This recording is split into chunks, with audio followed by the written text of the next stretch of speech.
to start by saying, I've been around this world over 92 years, and I want to go back to tell you about what Fort Thompson was.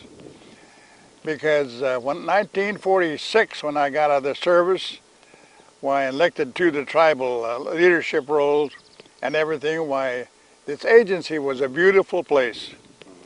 We had what we call a square, where all of the federal employees were in, and that was. It reminds me of the health service over here. They were just nice. Oh yeah, yeah. And then we had two stores, LaCroix's and Went. August Went was the other, and we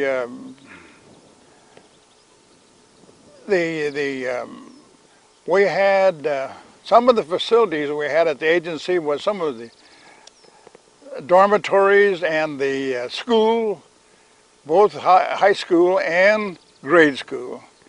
And by the way, the high school, before the dam came, almost won the state tournament at that time. Oh, yeah.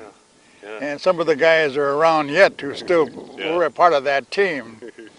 And but when the reservoir was taken and the agency had to be moved in '54, why, it seemed like all of those buildings disappeared. The hospital was, in fact, I was employed in the hospital for a while, and I was a janitor, and I even assisted in surgery, ambulance driver. The Episcopal Church was a kind of the center of activity at the agency, and the Reverend David Clark was one of them.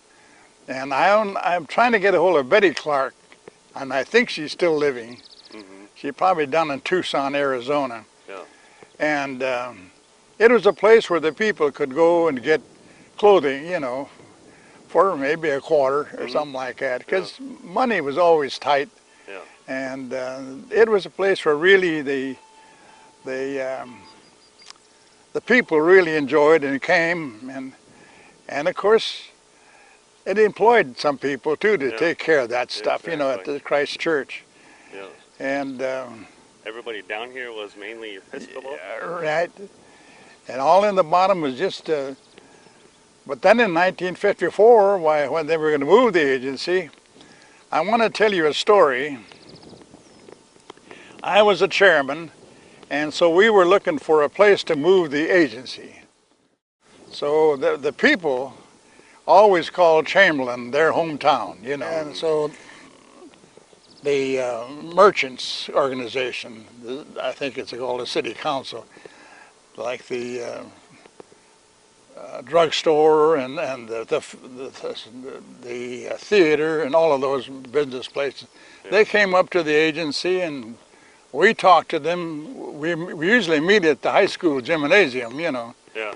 And so they said, Mr. Ashley, could you come down and talk to the mayor? The city commission. Yeah. I said, sure. So the bureau got together all of the leasing that comes into the agency, the money that goes for the hospital, money that goes into there comes into the agency for the school, and all other facilities.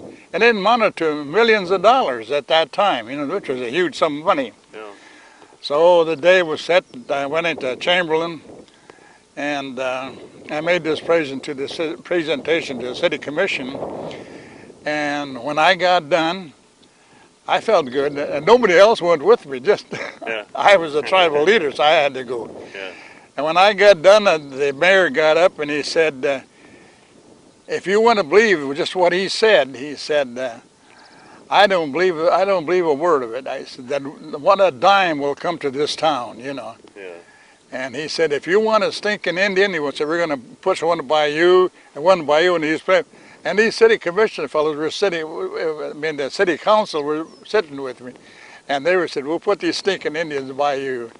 And that turned my mind. I thought, well, we don't want to come. So then the next thing is we met with the Chamber of Commerce out of Pierre, South Dakota.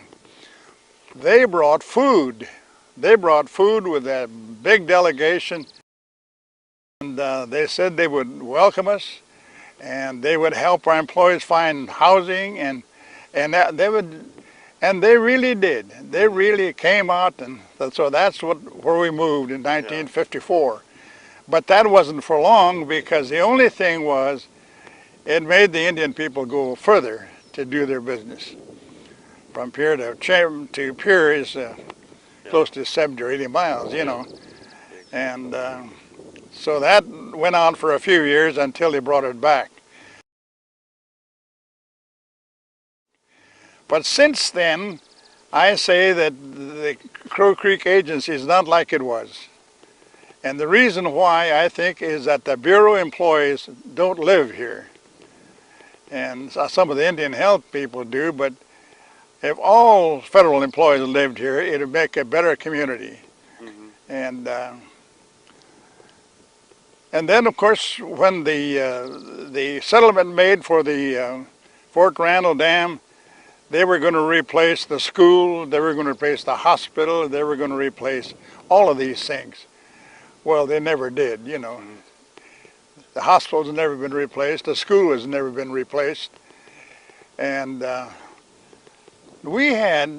thought that the school was a key to the community, because we had the best PTA program, Parent Teachers Association, because we were involved as parents and the tribal leaders and teachers and the community of Pierre. We just had some of the best meetings trying to improve the quality of education here on the reservation. So that's how I remember Fort Thompson.